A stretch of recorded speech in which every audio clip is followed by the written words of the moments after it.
আজকে তোমাদের ইউটিউব চ্যানেলে আমরা লিমিট সম্পর্কে জানবো। লিমিটের কতগুলো ইম্পর্টেন্ট কোয়েশ্চেন যেগুলো পরীক্ষায় পড়ার মতো ছোট ছোট কোয়েশ্চেন এমসিকিউ, সেগুলো নিয়ে একটু আলোচনা করি। দেখো, একটা প্রবলেম আমি নিয়ে এসেছি আজকে। Limit extends to infinity e two the পাওয়ারের 1/x স্কয়ার প্লাস 2 এর ভ্যালু কত, এর মানটা কত? ঠিক আছে, তো এখানে অপশন ধরো দেওয়া আছে e স্কয়ার 1 e আর d তে আছে 0। তো এটা আমরা কিভাবে সলভ করব? দেখো, প্রথমতই এক্সটেন্ডস টু ইনফিনিটি আছে, তাহলে যদি এই অঙ্কটায় আমরা x এর জায়গায় ইনফিনিটি বসিয়ে দিই তাহলে কি আসবে? দেখো 1/infinity স্কয়ার প্লাস 2। আমরা জানি 1/infinity মানে হচ্ছে 0, তাহলে 1/infinity স্কয়ার মানেও 0, তার মানে e টু দি পাওয়ারে 2। তাহলে e two the power 2 is the right answer. বুঝতে পারলে? এটা প্লেন একটা সলভ, খুবই ছোটর মধ্যে অঙ্কটা। এটা একটা অঙ্ক গেল, দেখবে তোমরা এটাকে ভালো করে আরো। আচ্ছা, এরপর আরো একটা প্রবলেম আমরা আসছি, লিমিটের 2 নম্বর প্রবলেম। ধরো limit x tends to 1 x to the পাওয়ারের 4 প্লাস 4x এর cube minus 5x square by হচ্ছে x মাইনাস 1। তো লিমিটের অঙ্কগুলো আমরা করতে গিয়ে প্রথমেই দেখতে পাচ্ছি x এর জায়গায় যদি 1 বসিয়ে দাও সরাসরি, তাহলে কিন্তু নিচেরটা 0 হয়ে যাচ্ছে, নিচেরটা 0 হয়ে যাচ্ছে, তাহলে নিচেরটা আমরা 0 করে ফেলতে পারছি। সেই জন্য আমরা কি করব? এখানে দেখো, এই পার্টটাকে ভেঙে নেব আমরা। উপরের পার্ট থেকে যদি দেখো আমরা কমন নিই তাহলে x স্কয়ার কমন যাবে, তাহলে দাঁড়াবে x square plus 4x minus 5 by হচ্ছে x মাইনাস 1। এবারে আমরা দেখো উপরের এই পার্টটা আমরা মিডল টার্ম ফ্যাক্টর করতে পারবো। তাহলে যদি আমরা এটাকে মিডল টার্ম ফ্যাক্টর করি তাহলে দাঁড়াবে কি? x স্কয়ার প্লাস কি হবে বলো? এখানটায় 5 আছে, 5 কে 4 করতে হবে, তাহলে আমরা করে দেব 5 মাইনাস 1 অফ x মাইনাস হচ্ছে 5 বাই হচ্ছে x মাইনাস 1। তাহলে দেখো limit x tends to 1 x square of, এখান থেকে ফ্যাক্টর দেখবে বেরিয়ে যাবে x প্লাস 5 বেরোবে আর x মাইনাস 1 বেরোবে। তাহলে দেখো নিচেতেও কিন্তু x মাইনাস 1 রয়েছে, তাহলে এটা ক্যান্সেল হয়ে গেল। অবশ্যই এখানে লিখতে হবে x নট ইকুয়াল টু 1। তাহলে x এর জায়গায় যদি আমরা 1 বসিয়ে দিই তাহলে 1 স্কয়ার ইনটু হচ্ছে 1 প্লাস 5, তার মানে অ্যানসার হয়ে গেল 6। এটা অবশ্যই অপশন থাকবে, 6 ইজ দ্য রাইট অ্যানসার। হ্যাঁ, যে অপশনগুলো থাকবে তাদের মধ্যে থেকে। তাহলে আমরা মিডল টার্ম ফ্যাক্টর করে নিচেরটাকে কাটলেই আমরা পেয়ে যাচ্ছি, কিন্তু খুব সহজেই। এটাও একটা ভালো প্রবলেম, দেখবে একটা প্রবলেম হয়ে গেল। আচ্ছা, এরপরে আমরা লিমিটে একটা খুব ভালো প্রবলেম দেখো। এটা limit x tends to infinity x to the পাওয়ারের 4 plus 3x square plus 6x plus 1 by হচ্ছে, এখানে এটা কিন্তু স্কয়ার আছে, হ্যাঁ, বাই হচ্ছে নিচেতে আছে 2x টু দি পাওয়ারের 4 মাইনাস 5x প্লাস 4। প্রত্যেকটা একটু পরীক্ষায় অপশন ধরো থাকবে। তো এখানে আমাদের এই যে ইনফিনিটি যখন থাকবে তখন আমাদের অঙ্কতে দেখতে হবে লব আর হরের মধ্যে সবথেকে হাইয়েস্ট ডিগ্রি কত। লব আর হরের মধ্যে হাইয়েস্ট ডিগ্রি, তাহলে দেখো লবে দেখতে পাচ্ছি হাইয়েস্ট ডিগ্রি হচ্ছে x টু দি পাওয়ারের 4, আবার হরেও দেখতে পাচ্ছি x টু দি পাওয়ারের 4। চেষ্টা করতে হবে যেটা দুটোর মধ্যেই যেটা হাইয়েস্ট ডিগ্রি থাকবে সেটা দিয়ে দুটোকেই ভাগ করার। তাহলে দেখো লব ও হরের সেম ডিগ্রি আছে, কিন্তু বারবার মাথায় রাখতে হবে যেটাতে হাইয়েস্ট ডিগ্রি লবেই হোক বা হরে হোক সেটা দিয়ে ভাগ করা। এখানে লাকিলি ডিগ্রিটা ইকুয়াল আছে। তাহলে আমরা যদি x টু দি পাওয়ার 4 দিয়ে ভাগ করে দাও তাহলে প্রথমটা হয়ে যাচ্ছে 1, পরেরটা যদি ভাগ করো কত হচ্ছে? কেটে যাবে একটা x স্কয়ার, তারপরটা হবে 6/x কিউব, তারপরটা হবে 1/x টু দি পাওয়ারে হচ্ছে 4। একইভাবে নিচেতে যদি ভাগ করি তাহলে দেখো 2, এখানে হবে 5/x এর কিউব, এখানে হবে 4/x টু দি পাওয়ারে 4। সবাইকে x টু দি পাওয়ারে 4 দিয়ে ভাগ করে দিলাম।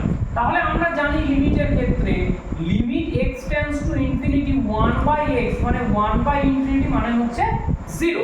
তো এখানে x থাকলেই 0 হয়ে যাচ্ছে, তাহলে x স্কয়ার কিউব যাই থাকুক সবই কিন্তু 0 হয়ে যাবে। তাই যদি হয় দেখো প্রত্যেকটাই 0 হয়ে গেলে উপরে থাকছে 1 আর নিচে থেকে থাকছে 2, অন্য কিন্তু প্রত্যেকটা পার্ট এখানে 0 হয়ে যাচ্ছে। তো সেই জন্য অ্যানসার হয়ে গেল 1/2। এটা খুব ভালো প্রবলেম। হ্যাঁ, ইনফাইনাইট এরকম প্রবলেম কিন্তু থাকতে পারে পরীক্ষায়, ভালো কোশ্চেনের দেখবে। আচ্ছা, আমি নেক্সট কোশ্চেনে চলে যাই তোমাদের জন্য। দেখো নেক্সট কোশ্চেন আমরা একটা কোয়েশ্চেন আসি 4 নম্বরে। ধরো এরকম একটা প্রবলেম দিল, limit n tends to infinity a to the পাওয়ারের n plus b two the পাওয়ারের n, n কিন্তু এটা, আবার a টু দি পাওয়ারের n minus b two the পাওয়ারের n, এর ভ্যালুটা কত জানতে চাইলো।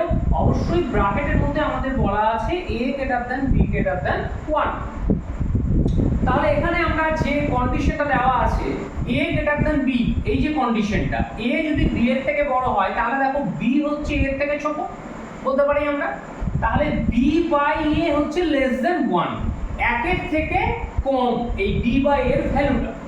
তাহলে দেখো আমরা যদি এখানটায় সবাইকে a to the power n দিয়ে ভাগ করে দিই, তাহলে প্রথমটাই কি থাকছে 1, পরেরটাই হয়ে যাচ্ছে b by a to the পাওয়ারের n, একই ভাবে নিচেতে হয়ে যাচ্ছে b by a to the পাওয়ারের n। এবার এর মানটা হচ্ছে 1 এর থেকে কম, 1 এর থেকে কম মানে আমরা যদি সংখ্যাটাকে দেখি তাহলে নেগেটিভের দিকে চলে আসছে ভ্যালুটা। তাহলে এই ভ্যালুটা যদি নেগেটিভের দিকে চলে যায়, এইখানটায় মনে করো যে কোনো ভ্যালুই হলো, আমার কিন্তু এখানে n x n tends to কিন্তু ইনফিনিটি n হবে, এটা n বলা আছে, n এটা x মানে n এটা। তাহলে n টেন্ডস টু আমাদের বলা আছে ইনফিনিটি, তাহলে এটা যদি ইনফিনিটি হয়ে যায় তাহলে এর ভ্যালুটা কি হয়ে যাচ্ছে 0, একটা টাইম এর ভ্যালুটা 0 হয়ে যাবে। তাহলে 0 হয়ে গেলে এটা 0 এটা 0, তাহলে পুরো থাকছে 1/1 দ্যাট ইজ 1। খুব সুন্দর প্রবলেম এটা, এটা কিন্তু a b দিয়ে আমি দিলাম, এটা কোনো সংখ্যা দিয়ে দিতে পারি, সেখানকার ক্ষেত্রেও কিন্তু ওই কন্ডিশনটাকে আমাদের ফুলফিল করতে হবে। হ্যাঁ, মনে করো 3 আর 5 দিল, তাহলে 3 হচ্ছে 5 এর থেকে ছোট, তাহলে সেই দিক থেকে চিন্তা করলেও কিন্তু এই ভ্যালুটা নেগেটিভে গিয়ে 0 হয়ে যাবে। এটা একটু ভালো করে দেখবে, খুব সুন্দর প্রবলেম। 4 নম্বর একটা প্রবলেম আমরা বললাম, দেখবে এটা। আচ্ছা, এরপরে আবার একটা অঙ্কতে আমরা চলে আসি, খুব ভালো প্রবলেম দেখো, 5 নম্বর অঙ্ক। Limit x tends to 4 root x minus 2 by হচ্ছে x মাইনাস 4। এই যে অঙ্কটা আছে এখানেও দেখো যদি আমরা x এর জায়গায় 4 কে বসিয়ে দিই তাহলে কিন্তু এই নিচের পার্টটা 0 হয়ে যাবে, সরাসরি কিন্তু করতে পারবে না। তাহলে দেখতে হবে এখানে কি করা যেতে পারে। অনেক রকমের পদ্ধতি আছে, হ্যাঁ, আমাদের যেহেতু এমসিকিউ বেশি আমরা ডিটেইলসে যাব না, তাহলে কি করে করব। তাহলে দেখো নিচের পার্টটাই x আছে, x কে আমরা কি লিখতে পারি √x স্কয়ার, আবার 4 আছে এখানে, 4 কে আমরা কি লিখতে পারি 2 স্কয়ার। তাহলে দেখো a square minus b square এর আমরা ফর্মুলা পেয়ে গেলাম। তাহলে √x মাইনাস 2 আবার নিচেতে হচ্ছে √x plus 2 into √x minus 2 a square minus b square এর ফর্মুলা কেটে গেল, এটা 1 হয়ে গেল। এবার দেখো x এর জায়গায় যদি 4 বসিয়ে দাও তাহলে √4 প্লাস 2, √4 মানে 2, 2 আর 2 হয়ে গেল 4। খুব ভালো প্রবলেম, ছোটর মধ্যে এরকম প্রবলেম পরীক্ষা এমসিকিউ আসতে পারে কিন্তু। হ্যাঁ, দেখে রাখবে একটু ভালো। 5 নাম্বার প্রবলেম হয়ে গেল আমাদের। ওকে, আচ্ছা, এরপর আমরা আরো প্রবলেমে আসবো। যেমন ধরো একটা problem 6, limit x tends to 2 x to the power 9 minus 512 by x to the power 4/16, এর ভ্যালুটা কত। এটা অবশ্যই অপশন দেবে, আমি আর অপশন দিচ্ছি না।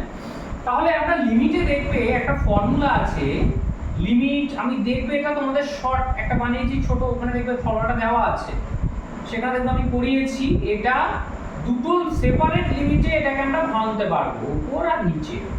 এবারে কথা হচ্ছে যে যেহেতু এখানে প্রথমটার ক্ষেত্রে আমার 9 আছে, আবার এটাও এক্সটেন্ডস টু এ ফর্মুলাটা, এটাও যেহেতু 2 আছে, তাহলে আমরা কি করতে পারি এই জায়গাটাকে দেখো বুঝতে হবে। এই জায়গাটা 512 মানে হচ্ছে 2 টু দি পাওয়ার 9, একই ভাবে এটা হচ্ছে x টু দি পাওয়ার 4 মানে 2 টু দি পাওয়ার 4 মানে হচ্ছে 16। 2 কে যদি আমরা 4 বার গুণ করি তাহলে আমরা 16 সংখ্যাটাকে পেয়ে যাব। এবার ফর্মুলায় কি আছে একটা করে দেখবে, নিচেতে আছে x মাইনাস a, এখানে a মানে 2, এখানেও x মাইনাস a মানে এটা হচ্ছে 2। তাহলে দুটোকেই ভাগ করে দিলাম, তাহলে এই পার্টটা কাটবে।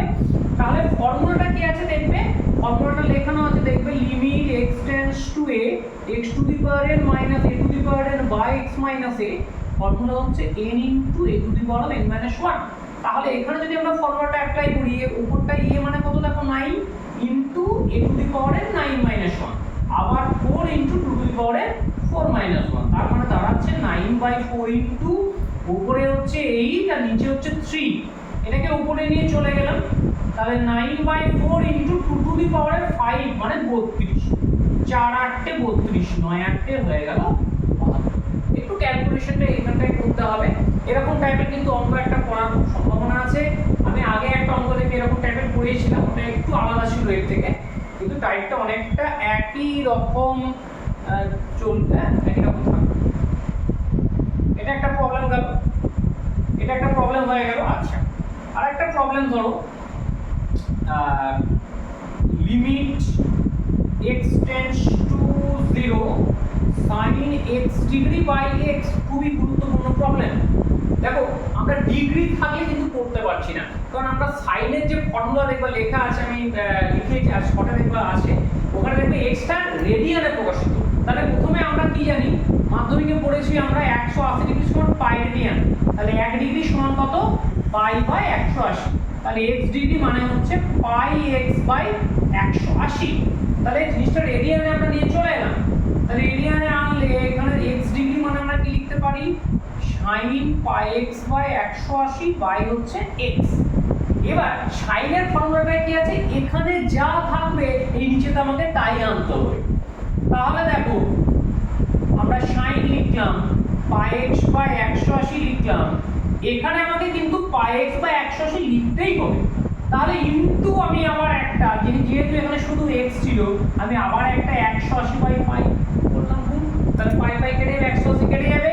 এবার এই 180 পাই যদি উপরে চলে যায়, তাহলে পাই বাই 180 হয়ে যাবে in sin x by x by এই যে পার্টটা মানে কত পার্ট, তাহলে অ্যানসার হয়ে গেল পাই বাই 180। ভালো অঙ্ক এটা, এটা কিন্তু থাকতে পারে, এরকম স্টাইলের অঙ্ক পরীক্ষায় আসতেই পারে। এমসিকিউ এর একদম মানে ভালো প্রবলেম এগুলো, খুব তাড়াতাড়ি হয়ে যাবে পরীক্ষায়। এটা একটা প্রবলেম গেল তোমাদের। আর একটা প্রবলেম বলি, দেখো মনে করো দুটো পার্ট দেওয়া আছে, fx একটা লেখা আছে 2x plus 1 when x less equal to 1, আর একটা পার্ট দেওয়া আছে 3 minus x, x greater than 1। তো এখানে আমরা limit x tends to 1 f of x এর ভ্যালুটা আমরা জানতে চাইছি। এর ভ্যালুটা আমরা জানতে চাইছি, এর ভ্যালুটা কত। চারটা অপশন অবশ্যই পরীক্ষায় দিয়ে দেবে। চারটা অপশন ধরো আমি এখানে দিয়ে দিচ্ছি। একটা ধরো আমি দিলাম 0, একটা হচ্ছে 2, একটা হচ্ছে অস্তিত্ব নেই বা অস্তিত্বহীন, আর একটা ধরো দিলাম 1। তাহলে লক্ষ্য করো যে আমরা লিমিটের এই যে জায়গাটা limit x tends two fx এর ভ্যালুটাকে তখনই নির্ণয় করতে পারবো যদি দুটো জিনিস ইকুয়াল হয়। সেই দুটো জিনিস কি কি, একবার 1 প্লাস fx আর একবার যদি limit x tends to 1 minus fx, এই দুটো পার্ট যদি ইকুয়াল হয় তাহলে এটার ভ্যালু আমরা বার করতে পারবো। তাহলে যদি 1 প্লাস মানে x টা হচ্ছে 1 এর থেকে বড়, তাহলে 1 এর থেকে বড় হলে কোন মানটা বসবে, এখানে দেখো দেওয়া আছে 1 এর থেকে বড় হলে 3 মাইনাস x। তাহলে 3 মাইনাস x যদি হয়, তাহলে দেখো আমরা যদি এখানে বসিয়ে দিই তাহলে কত হচ্ছে 3 মাইনাস 1 মানে হচ্ছে 2 হয়ে যাচ্ছে আলটিমেট এদিকের ভ্যালুটা। আর এদিকের ভ্যালুটা কি আছে, 1 মাইনাস মানে হচ্ছে 1 এর থেকে ছোট। 1 এর থেকে ছোট হলে কোন মান আছে 2x প্লাস 1, এটা বসিয়ে দিলাম। তাহলে সেটা যদি আমরা এখানে বসাই তাহলে দেখো 2 1 কে 2 প্লাস 1 তার মানে 3। তাহলে 2 আর 3 কিন্তু ইকুয়াল হচ্ছে না, তার মানে এই জায়গাটা ইকুয়াল হচ্ছে না। ইকুয়াল না হলে এটার মান আমরা বার করতে পারবো না, কোনো অস্তিত্ব নেই এর ভ্যালু। দুটো দিককেই ইকুয়াল হতে হবে, ঠিক আছে। তো এই 8টা প্রবলেম আজকে লিমিটের জন্য বললাম। আমরা আবার ডেরিভেটিভ এর পরের দিন ডেরিভেটিভের ক্লাস করব, সেখানেও আমরা এরকম টাইপের অনেক প্রবলেম দেবো, ঠিক আছে। তো তুমি এইগুলো প্রবলেমগুলো বাড়িতে দেখো, কোনো জায়গায় কোনো প্রবলেম হলে আমাকে কমেন্টে জানাও, হ্যাঁ। আর সবাই লাইক এবং সাবস্ক্রাইব করে দেবে, ঠিক আছে। এত অবধি আজকে ক্লাস।